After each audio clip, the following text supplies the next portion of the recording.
Bem-vindos à Igreja Trinity Online, uma alegria muito grande podermos servir a Deus cantando, louvando, orando, aprendendo as Escrituras, e é tudo que a gente quer. Você é muito bem-vindo. Deus abençoe.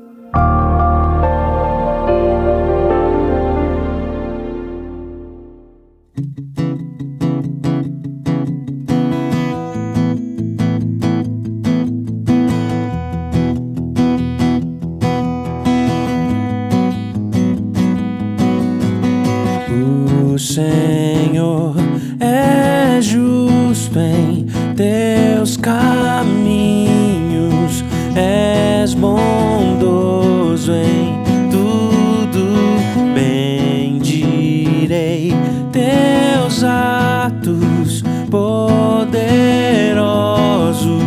majestoso é o Senhor.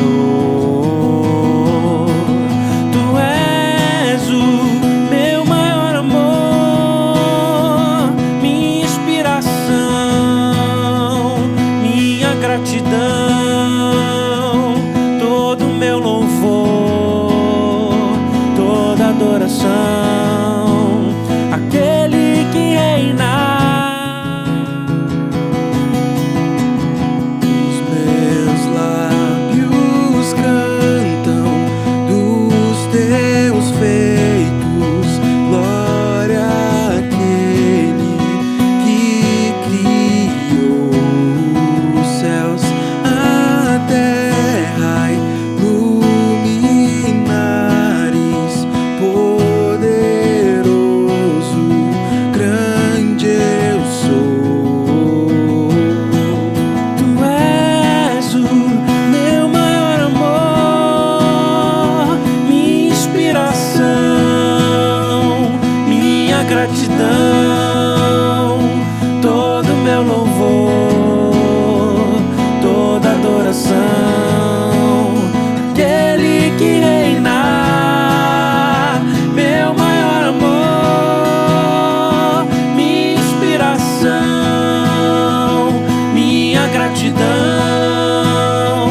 todo meu louvor, toda adoração. Aquele que reina, aquele que reina, aquele que reina, aquele que reina, aquele que reina, aquele que reina,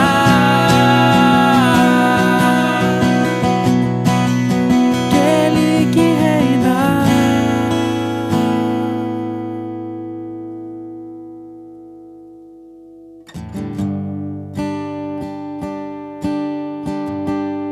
Grato sou, grato sou pelo amor que tens por mim, Senhor, mesmo sem merecer, me amor.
entregando no Calvário, sofreu só por me amar.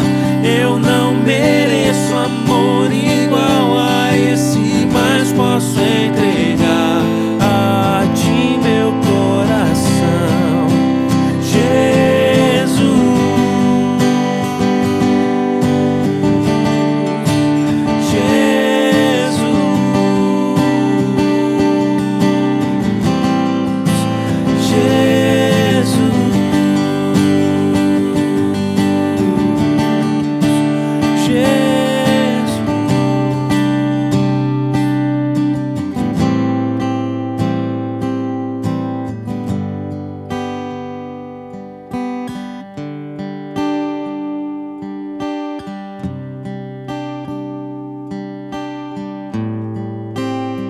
Jesus, teu nome é exaltado.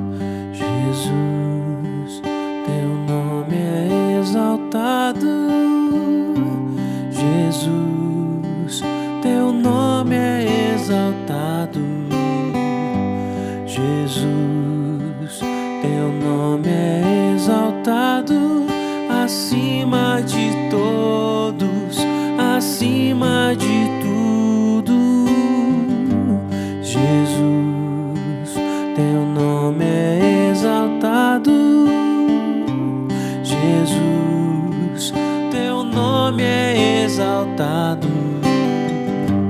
Jesus, teu nome é exaltado acima de todos, acima de tudo. Jesus, teu nome é exaltado. Jesus, teu nome é exaltado. Jesus, teu nome é exaltado acima de todos, acima de tudo. Jesus, teu nome é exaltado. Jesus,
acima de tudo.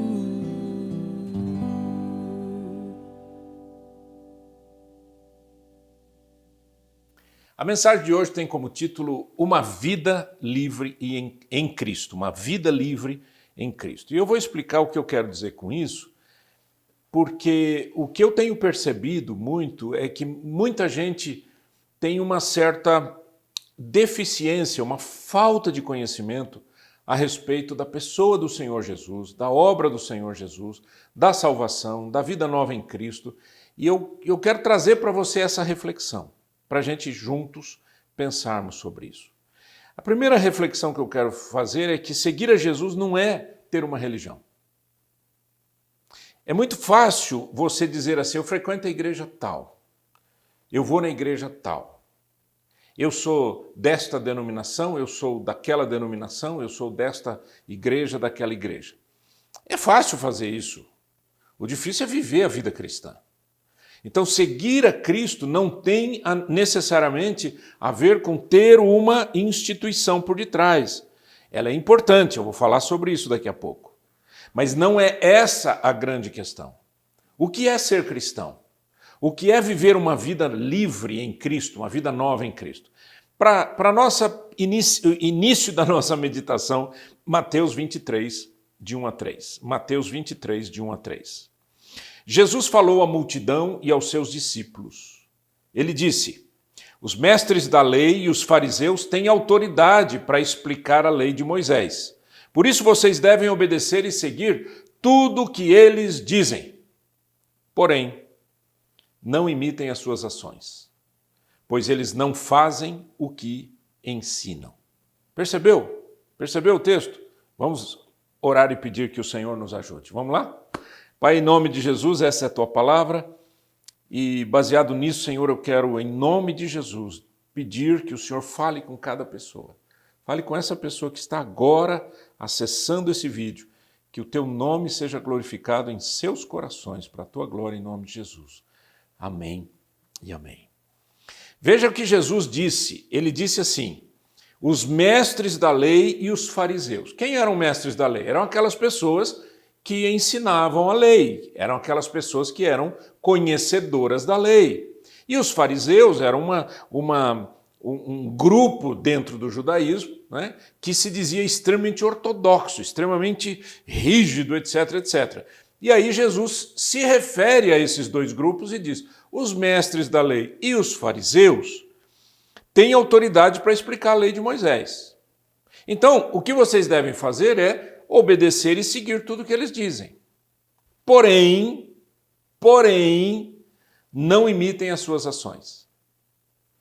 Você percebeu o que é que Jesus está querendo dizer aqui? O que Jesus está mostrando é o seguinte, uma coisa é o conhecimento teórico e outra coisa é a vida. Quando o conhecimento teórico não encontra a vida, não existe possibilidade de agradar a Deus e de ser uma vida de bom testemunho. Quando o meu comportamento não se encontra com os meus valores e a minha crença, aquilo que eu acredito, eu fico uma pessoa hipócrita, eu me torno uma pessoa hipócrita. A palavra hipócrita, em grego, tem a ver com ter duas faces, né? Então, a grande questão aqui é que eu não posso ser uma pessoa hipócrita, né? Daquela que diz assim, eu tenho uma religião, mas eu não tenho vida. Eu tenho um conhecimento, mas eu não tenho vida. É sobre isso que Jesus está falando. Então, quando a gente se depara com isso, a gente tem que voltar para as Escrituras e começar a buscar compreensão dentro das Escrituras. Lembra que Jesus disse assim, os mestres da lei e os fariseus têm autoridade para ensinar os ensinos, a doutrina de Moisés. A grande pergunta que muita gente faz é a seguinte, Jesus era contra o Antigo Testamento, né? Eu sei de pessoas que só leem o Novo Testamento, acham que o Antigo Testamento não precisa ser lido, não precisa ser estudado. E eu creio que a Bíblia toda é a palavra de Deus e toda a palavra de Deus precisa ser lida e estudada. Então Cristo não era contra o Antigo Testamento, ele não era contra a lei de Moisés, ele era contra as pessoas dizerem uma coisa e fazerem outra. Então veja, Mateus 5, 17 a 20. Mateus 5, 17 a 20. Não pensem que eu vim para acabar com a lei de Moisés ou com os ensinamentos dos profetas. Não vim para acabar com eles, mas para dar o seu sentido completo. Eu afirmo a vocês que isto é verdade. Enquanto o céu e a terra durarem, nada será tirado da lei, nem a menor letra, nem qualquer acento. E assim será até o fim de todas as coisas. Portanto, qualquer um que desobedecer ao menor mandamento e ensinar os outros a fazerem o mesmo, será considerado o menor no reino do céu. Por outro lado, quem obedecer à lei e ensinar os outros a fazerem o mesmo, será considerado grande no reino do céu. Pois eu afirmo a vocês que só entrarão no reino do céu se forem mais fiéis em fazer a vontade de Deus do que os mestres da lei e os fariseus. Pegou a linha, né? Pegou o caminho aqui. Então, eu estou lendo isso daqui na tradução na linguagem de hoje. Ela é bem mais mastigada, bem mais explicativa, ajuda um pouco a gente a compreender algumas coisas. Primeira questão que Jesus diz aqui é a seguinte: eu não vim acabar com a lei de Moisés. Ou seja, eu não vim descumprir ou não cumprir, ou eu não vim aqui para dizer para vocês que vocês não devem fazer isso. Eu vim aqui para cumprir essa lei, para fazer o sentido dela ser completo em Cristo.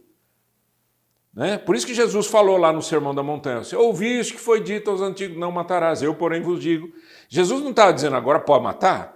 Ele estava dando um sentido melhor, mais completo. Por que que eu não posso matar? Né? Por que que eu não devo fazer isso, fazer aquilo? E aí ele diz outra coisa. Ele diz: enquanto o céu e a terra durarem, nada será tirado da lei, nem a menor letra, nem o menor acento. Ou seja, nada pode ser alterado nas Escrituras. Cada vez que você lê a Bíblia, o Espírito Santo vai pegar aquela parte da Bíblia e vai aplicar ao seu coração. É isso que o Espírito de Deus faz. Se isso não acontece com você, tem uma razão. A razão é que você talvez não tenha entregue a sua vida a Cristo. Percebeu? E você pode ser religioso, mas não tem um relacionamento com Cristo. Eu me lembro de um homem uma vez que disse isso para mim. Ele disse: pastor, eu leio a Bíblia e não entendo nada. E era um homem culto. Sabe o que eu fiz? Eu orei com ele e disse: olha, o que você precisa é entregar a sua vida a Cristo. Ele orou, confessou os seus pecados, pediu para que Cristo entrasse na sua vida. Na próxima vez que nos encontramos, eu disse: e aí? Ele disse: eu estou amando a Bíblia, eu estou entendendo a Bíblia. A Bíblia se tornou um livro vivo. Esse milagre você não encontra na escola, você não aprende em lugar nenhum, tá? Nem na igreja. Você não aprende em lugar nenhum. É obra do Espírito Santo fazer isso. O Espírito Santo é que esclarece as Escrituras. Então, o que Jesus está dizendo? Ele está dizendo: olha, aquilo que foi escrito lá atrás é complementado, é cumprido na minha pessoa, na pessoa de Jesus Cristo. E aí, esse ensinamento todo é absolutamente explicado e aberto pelo Espírito Santo. Então, vamos continuar. Seguir a Jesus é o melhor e maior projeto de vida que a gente pode ter. Não é seguir a uma instituição. Repito, não estou falando mal da instituição. Eu estou dizendo que a instituição não é o caminho da fé. Não é a instituição que resolve os meus problemas. Não é frequentar uma igreja que os meus problemas vão sumir. Primeiro que os problemas não somem, é a gente que vence os problemas. Mas seguir a Jesus Cristo, andar com Cristo, viver com Ele, não é? Abraçar os princípios espirituais do Senhor Jesus, abraçando tudo aquilo que o Senhor disse. Mateus 16, 24 e 25. E Jesus disse aos discípulos: se alguém quer ser meu seguidor, esqueça os seus próprios interesses. Esteja pronto para morrer como eu vou morrer e me acompanhe.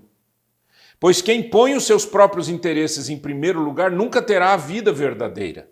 Mas quem esquece a si mesmo por minha causa terá a vida verdadeira. Veja que esse é aquele texto famoso, né, que Jesus disse: aquele que quer ser meu discípulo, negue-se a si mesmo, tome cada dia a sua cruz e siga-me.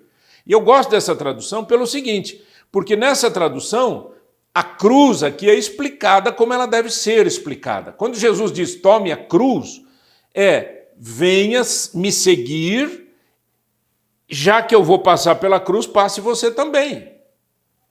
Jesus não está falando que cruz é um trabalho ruim, cruz é uma pessoa chata na sua casa. Tem gente que fala assim, é um absurdo pensar isso, está errado. Então o que é a cruz, pastor? Cruz é instrumento de morte. Você quer seguir a Jesus? Esteja pronto para morrer com ele. Esse é o ponto. Então seguir a Jesus, esse projeto de vida, tem a ver com andar com Cristo, viver com Cristo, amar a Cristo e seguir os seus princípios, seguir as suas pegadas. Repetindo aquele texto lá de Mateus 23, né? Olha, está vendo aquele pessoal lá? Eles têm autoridade para ensinar, mas a vida deles é um caos. A vida deles, não copiem o que eles fazem, porque eles são hipócritas. Eles sabem uma coisa e fazem outra. Então eu quero dar para você alguns princípios espirituais para ajudar você nesse projeto de vida com Cristo. Pode ser? Vamos lá? Então, número 1, fale com Deus em nome de Jesus. Olha aqui, João 14:13, Jesus disse o seguinte: e tudo que vocês pedirem em meu nome eu farei, a fim de que o Filho revele a natureza gloriosa do Pai. Tudo que vocês pedirem em meu nome, disse Jesus. A oração em nome de Jesus não é apenas uma frase de efeito. Vou orar em nome de Jesus. É o reconhecimento de que eu sozinho não tenho condições de falar com Deus. Por quê? Porque Deus precisa do mediador. E existe alguém que faz essa mediação, que é Jesus Cristo. Né? Jesus disse, eu sou o caminho, eu sou a verdade, eu sou a vida, ninguém vem ao Pai senão por mim. Não existe conexão com Deus sem Cristo, sem Jesus. Eu me lembro, eu era pastor no Canadá, e um dia eu chamei um pastor que trabalhava comigo e fiz a seguinte pergunta: por que você não ora em nome de Jesus? Ele falou assim, você é da old school, você é antigo. Eu disse, antigo por quê? Era um pastor. Eu disse, antigo por quê? Não, porque as pessoas não ligam mais para ele. Como? Mas não é questão de liga, não liga, não é questão de moda, é uma questão de princípio, de estrutura espiritual. Você quer falar com Deus? Ore em nome de Jesus Cristo. Mas e se eu falar com Deus sozinho? O que Jesus disse? Tudo que vocês pedirem em meu nome, eu farei, a fim de que o Filho revele a natureza gloriosa do Pai. E se não orar em nome de Jesus? Está escrito aqui, e tudo que vocês pedirem em meu nome, eu farei. Sem Jesus não tem conversa, não tem conexão.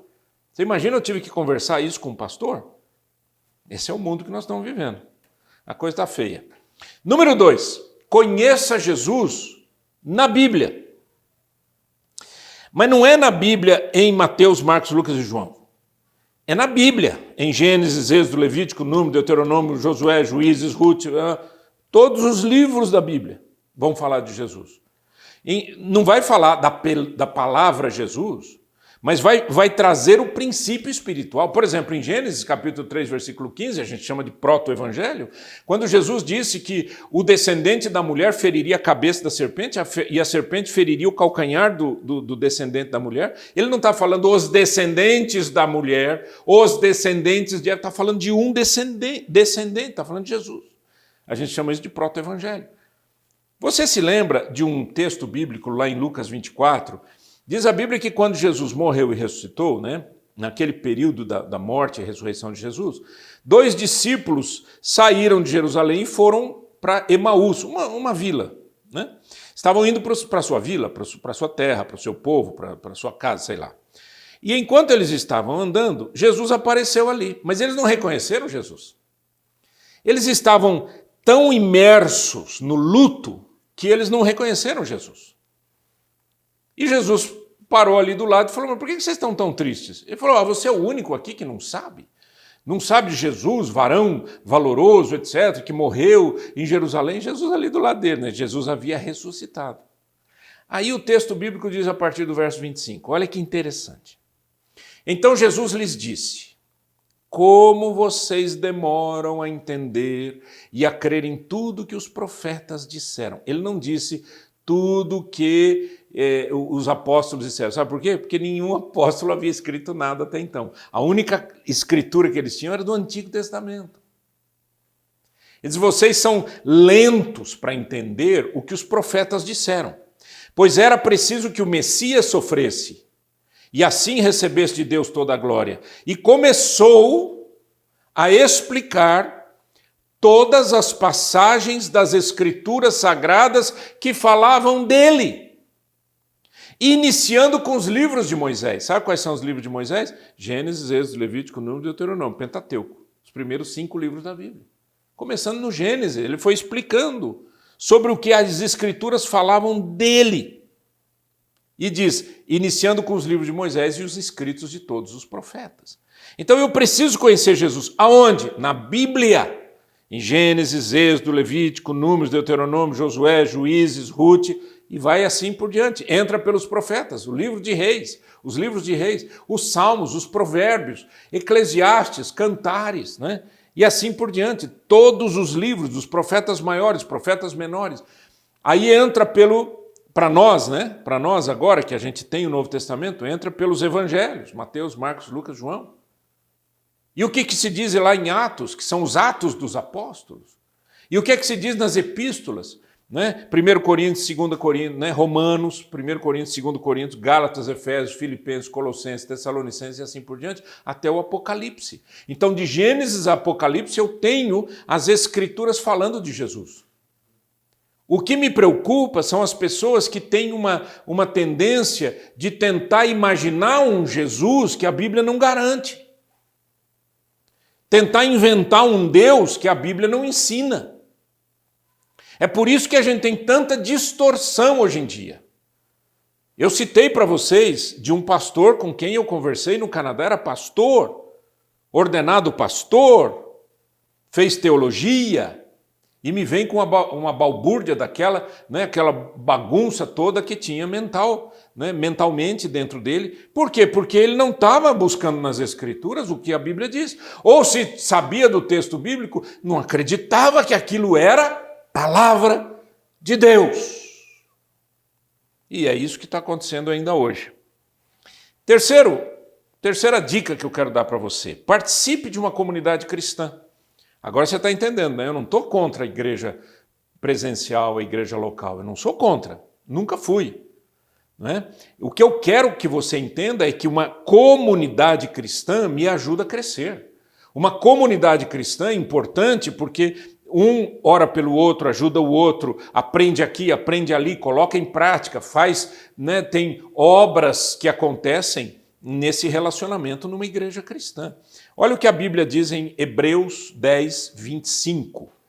Não abandonemos, como alguns estão fazendo, o costume de assistir às nossas reuniões. Pelo contrário, animemos uns aos outros. E ainda mais agora que vocês veem que o dia está chegando. Animemos uns aos outros. Como é que eu vou animar uns aos outros se eu não estou numa comunidade cristã? Né? Isso é muito sério, é muito importante. Eu creio que a igreja local é um instrumento de Deus para o nosso crescimento, não é? Não é o caminho para a salvação, porque o caminho é Jesus Cristo, mas é um local onde eu cresço e onde eu ajudo pessoas. Né? Eu sempre disse que igreja local se parece muito com um hospital. O hospital você tem o pronto-socorro, é onde chegam as pessoas machucadas e acidentadas.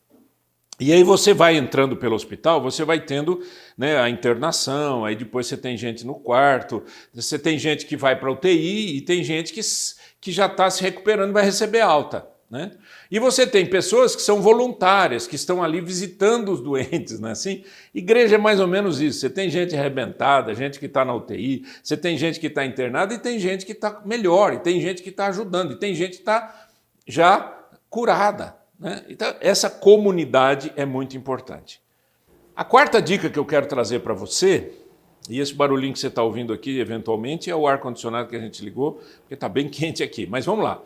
Ore pelas pessoas em qualquer lugar. Eu vou explicar isso. Por alguma razão, na história do movimento cristão evangélico, as pessoas começaram a achar que tem algumas pessoas na igreja que são especiais. É como se elas fossem assim estrelas, né? Então, eu preciso de oração. Quem que eu vou? Eu vou naquela pessoa. Quando eu me converti em 1976. Eu me converti numa comunidade interessante. A esposa do pastor era uma mulher de Deus, uma mulher de oração, é uma mulher que tinha dons espirituais. E porque ela tinha alguns dons espirituais mais visíveis, tipo profecia, né? As pessoas terminavam o culto, as pessoas faziam fila para receberem oração dela. Eu tinha acabado de me converter, eu não sabia o que era, o que estava acontecendo, o que não estava acontecendo. Eu também entrei na fila, e entrava na fila e estava tudo certo. Depois você vai estudando a palavra de Deus, você vai, né, criando uma fé um pouco mais robusta, e você começa a descobrir o seguinte, que a gente precisa exercitar a nossa fé e a nossa oração. Eu não posso ficar dividindo a igreja em departamentos. Então aqui é o departamento de oração. Se alguém precisa orar ou gosta de orar, vem para cá. Aqui é o departamento de cuidado dos pobres. Então aqui, se você tem uma necessidade, você vai lá e fala com essas pessoas. Aqui é o departamento, no seu... é isso que as igrejas fazem hoje. Só que isso enfraquece a igreja como um todo. Eu tive um sonho uma vez que eu estava num lugar e tinha a ver com atletas, tinha a ver com pessoas. Um sonho, certo? Sonho, gente, sonho.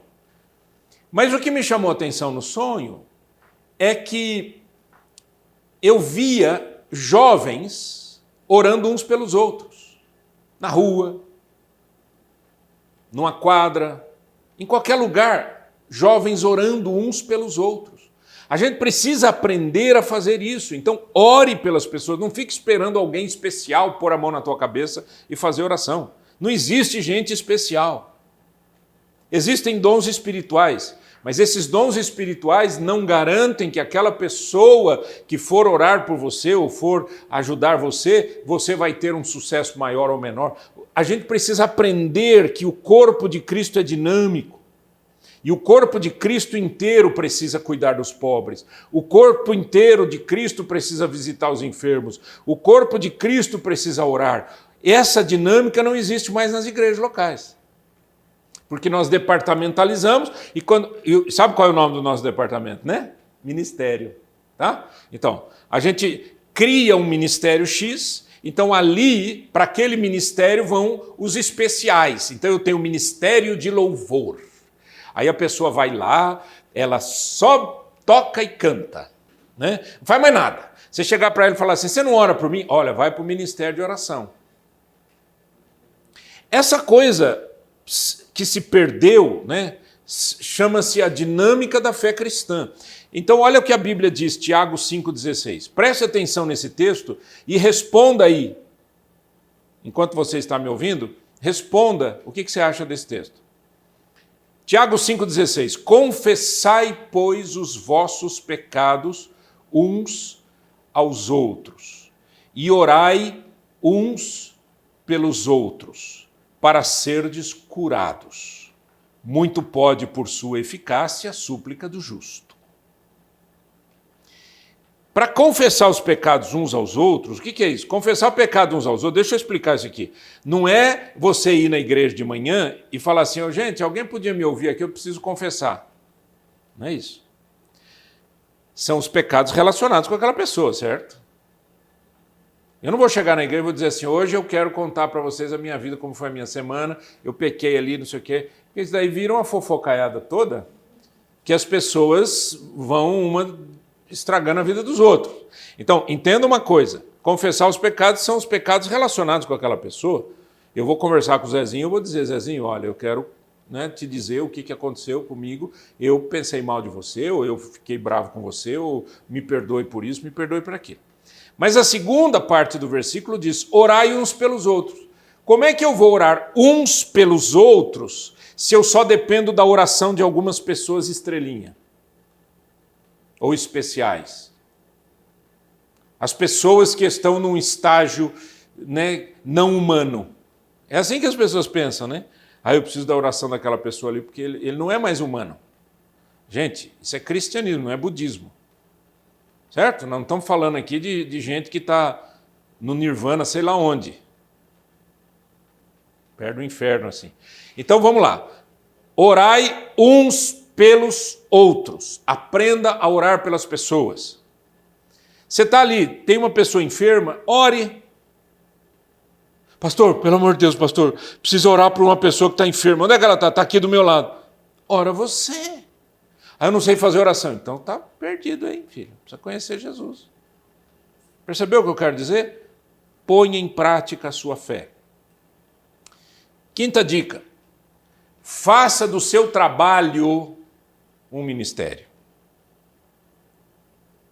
Faça do seu trabalho, não é faça do seu ministério um trabalho. Faça do seu trabalho. Eu trabalho com programação de computadores. Eu trabalho fazendo sapato. Eu sou vendedor. Eu trabalho na área comercial de uma grande indústria. Eu abri uma empresa de limpeza de prédios. Não importa o que você faça, transforme o seu trabalho em um ministério para Cristo. Olha só o que a Bíblia diz. Colossenses 3,17. E tudo o que fizerdes, não é uma coisa ou outra, e tudo o que fizerdes, seja em palavra, seja em ação, fazei-o em nome do Senhor Jesus, dando por ele graças a Deus Pai. Tudo que você tudo que você fizer, né? Tudo que você vai fazer, faça em nome do Senhor Jesus. Vou trabalhar, eu trabalho na área administrativa, eu trabalho com contabilidade. Faça para Cristo, faça para Deus. Transforme aquele ambiente num ambiente ministerial. Né? Isso não quer dizer fazer culto necessariamente fazer um culto no trabalho, né? Se você não é o proprietário da empresa, você não vai conseguir fazer isso, né? Mas a ideia não é fazer culto, a ideia não é trazer a instituição e as práticas litúrgicas para dentro do seu trabalho. Não. Transforme o seu trabalho num trabalho que glorifica a Cristo. Porque tem gente que domingo é um santo e segunda é um demônio. Porque transforma o seu trabalho num ambiente de corrupção, num ambiente de mentira, promete e não entrega, fala mas não cumpre. Não, transforme o seu trabalho num ministério, faça para Cristo. Ok? Sexta dica e a gente termina. Ensine a Bíblia às gerações vindouras. Ensine as Escrituras para os seus filhos. Ensine as Escrituras para os seus netos. Presta atenção. Não dependa da igreja local para ensinar os seus filhos. A igreja local vai ajudar, mas não vai ser o ensinador principal. O ensinador principal é o papai e a mamãe. Olha só o que a Bíblia diz.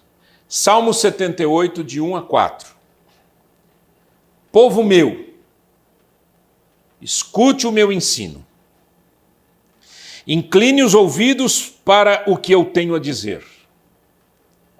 Em parábolas abrirei a minha boca, proferirei enigmas do passado, o que ouvimos e aprendemos, o que os nossos pais nos contaram, não os esconderemos dos nossos filhos.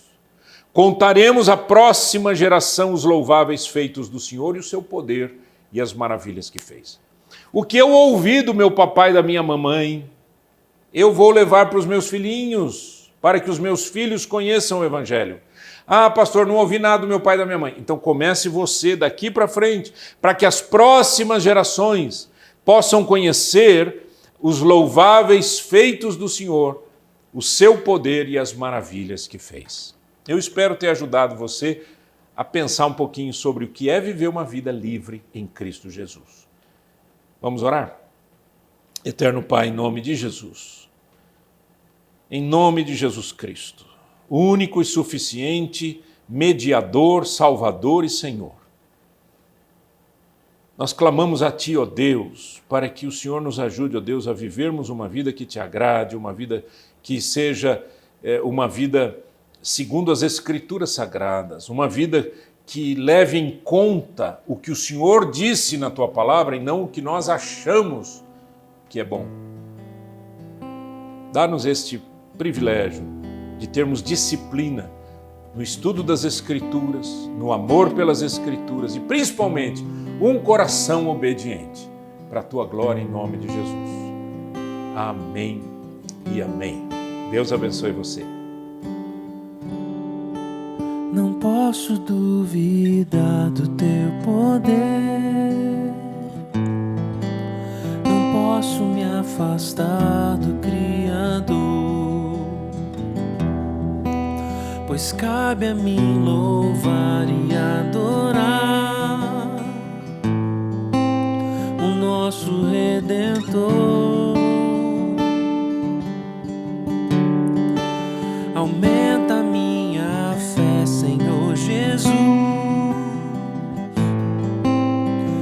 e o impossível vai acontecer. Revela teus caminhos, ó Senhor, pois eu confio em Ti.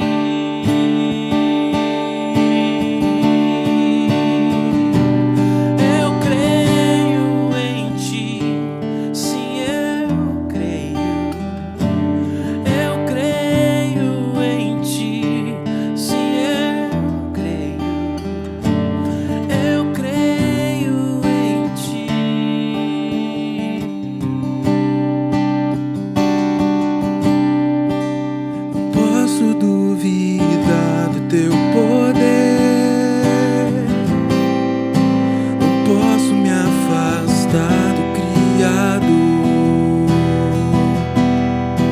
pois cabe a mim louvar e adorar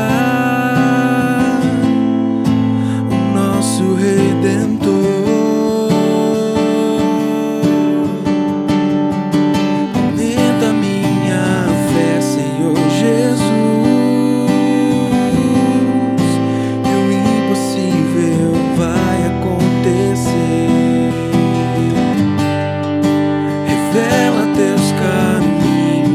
Senhor.